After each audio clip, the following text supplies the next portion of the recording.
guys! Welcome back to my channel. This is me again, Teacher Kathy. In today's video, ay isi-share ko sa inyo ang naging journey ko kung paano ako at ang pamilya ko nakapunta at nakapagtrabaho dito sa New Zealand. So sa video ito ay isi-share ko sa inyo kung ano-ano bang mga naging steps ng pagpo-process ng application at pati na rin ang mga documents na inihanda ko to complete the application.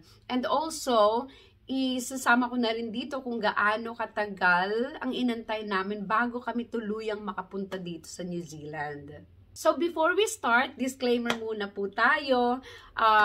Please bear in mind that lahat ng mga isi-share ko sa inyo ay base lamang sa aking personal experience. Okay? So, maybe yung magiging experience nyo ay iba sa naging experience ko. So, in this video, lahat ng isi-share ko ay base sa aking experience. So, let's start. So, to those who don't know me yet, magpapakilala po muna ako. Very short lang. Ako po si Teacher Kathy. Isa po akong teacher sa Thailand for more than 10 years. So, I started working in Thailand as a teacher at ngayon po ay nandito na ako sa New Zealand bilang isang guru pa rin. Okay, so, ito yung mga listahan ko para wala akong makalimutan. Number 1, dun tayo sa NZQA.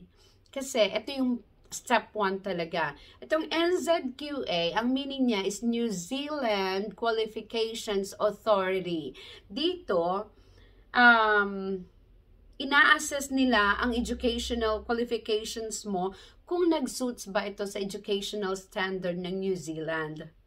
So, ang ginawa ko, January 2020, sinend ko lahat ng qualifications ko sa NZQA para ipa-assess sa kanila kung qualified ba ako, kung makakakuha ba ako ng level 7. Kasi, ang kailangan mong makuha at least level 7.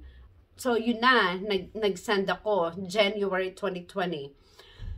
Tapos, nung na-receive ko na yung result, nakakuha ko ng level 7, eto naman si COVID dumating. So, nag-lockdown. So, ini-stop muna namin kasi nag-lockdown,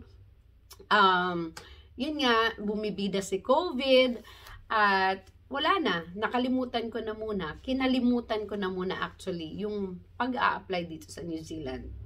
And then, I think, April 2022, nag-message ang pinsan ko na immigration advisor. Sabi niya, ano daw ang plano? Open na daw ang New Zealand, so what's the plan? So, ang ginawa namin, sige, i-continue namin yung pag-apply. So, since meron ako nung step 1, nung NZQA, punta naman ako doon sa step 2, which is the, pagpaparegister dito sa Teaching Council of New Zealand. Kasi dito sa New Zealand, hindi ka basta-bastang makakapag-teach kung hindi ka registered sa Teaching Council nila. So, ang ginawa ko, sige, magpaparegister na ako sa Teaching Council ng New Zealand. But, before that, marami ka pang documents na kailangang i-prepare bago ka tuluyang makapag-register. So, first, yung NZQA, okay na yon. Yung result mo, isa yun sa ipapasa mo sa kanila. So, second, yun yung magti-take ka ng test, English Proficiency Test. So, dalawa yung pinagpipilian ko. It's either IELTS or PTE. So, sa kaka-research ko, ang dami nagsasabing mas easy daw ipasa yung PTE. Siyempre, doon na ako sa easy, di ba? Bakit ko pahihirapan yung sarili ko? So, yun, nag-take ako ng PTE. And then, ang kailangan mong makuha sa PTE is 65 sa lahat ng areas like reading, writing, listening, and speaking. So, 65 yon. Pag IELTS naman ang iti-take mo, kailangan mong makakuha ng 7 sa lahat. So, by God's grace, nakapasa ako dun sa PTE. So sabi ko talagang, iko-continue ko na to kasi yun lang ang ano ko gusto kong malampasan yung English proficiency test kasi hindi ako kampante sa sarili ko. Tagal-tagal ko nang hindi nakapag-take ng mga exams at kung ano-ano pa. So, ayun, nung nakapasa ako, nakuha ko yung saktong score. So, sabi ko tuloy-tuloy na to. So, ang next step na ginawa ko is kumuha ako ng police clearance kasi isa din yan sa requirements to register dito sa teaching council. So, kumuha ako ng police clearance. After nyan, ginather ko din yung mga documents ko from my university nung nag-aaral pa ako sa college, and then yung mga documents ko, mga personal development, mga seminars, mga kung ano-ano pang mga documents from my previous work sa school na pinagtatrabahuan ko. So, yun na, may mga documents na mga kailangan para dito sa teaching council. So, gagawa ko ng separate video kung paano mag-register sa teaching council dito sa New Zealand. So, yun na nga, ginather ko yun lahat. After nun, kumuha ako naman ng NBI sa Philippines. Tapos, nung ready na siya lahat, pinasa ko na sa teaching council ng New Zealand. Nag-antay naman ako nito ng, I think mga 1 month ako nag-antay bago lumabas yung result. So, habang nag-aantay ako dun sa result ko sa teaching council of New Zealand, ang ginawa ko is nag-a-apply ako.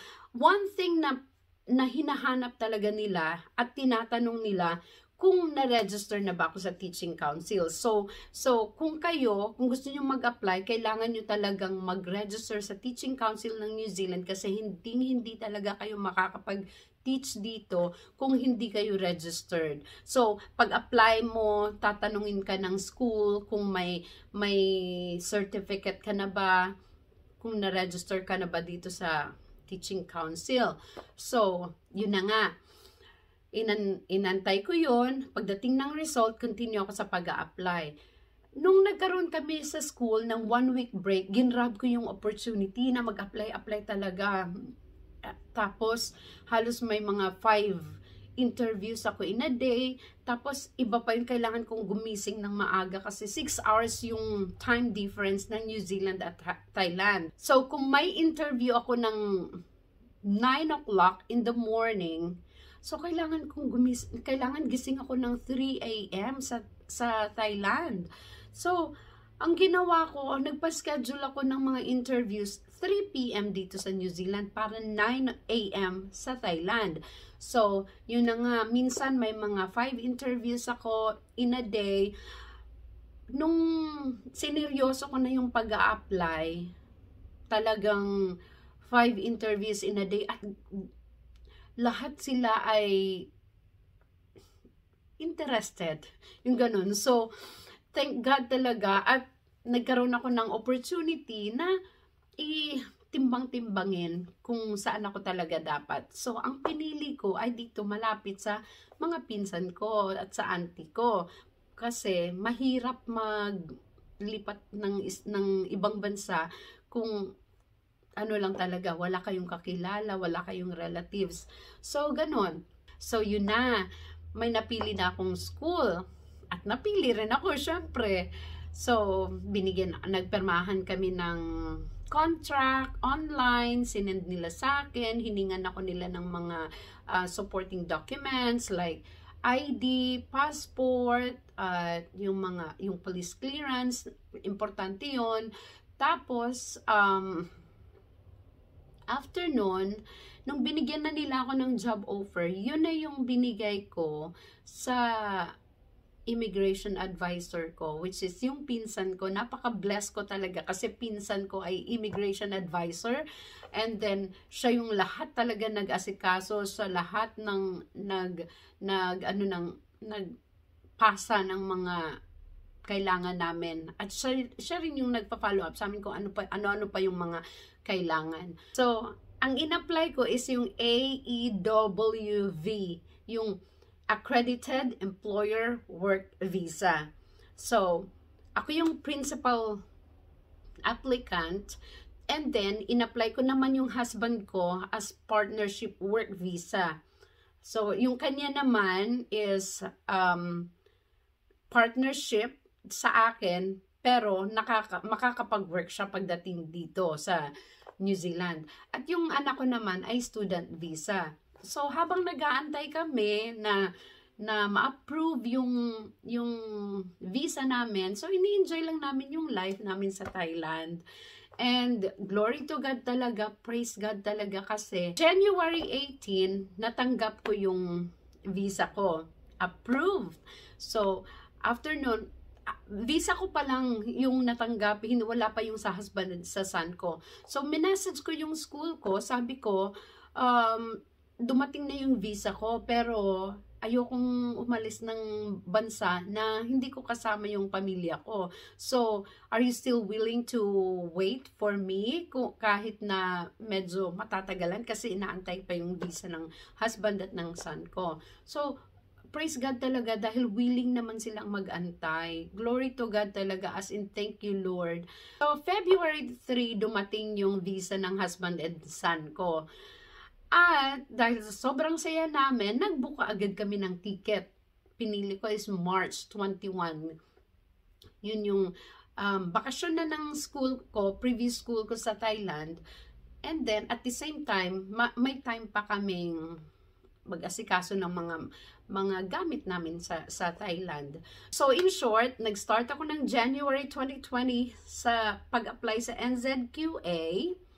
And then, 2022 ng August, ako nakapag-submit ng whole documents ko sa Teaching Council of New Zealand.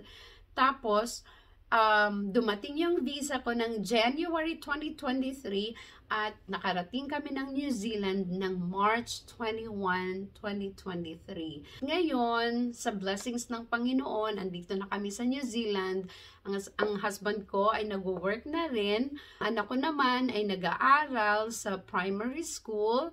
Ang maganda dito dahil libre ang schooling ng mga bata hanggang high school. So, ang saya. So, yun ang naging journey ko at sana kayo din makarating dito sa New Zealand kung gusto nyong magturo dito. At sa susunod na mga videos ko ay i-share ko sa inyo kung paano mag-apply sa NZQA. And then, gagawa din ako ng separate video kung paano mag-apply sa Teaching Council of New Zealand. And then, I am also planning to do a separate video ng kung paano mag-apply as partnership work visa. So nga pala, again ha, ito ay base lang sa experiences ko. Experience naming pamilya. So maybe, kayo, iba rin yung mga pagdadaanan nyo kasi iba-iba tayo ng sitwasyon, di ba? So, yun lang, yun yung sa akin, and I hope na kayo din makarating dito sa New Zealand kung dinidream nyong makarating dito at makapagturo dito. Okay? Thank you guys for watching. God bless you. I hope to see you in my next video. Bye!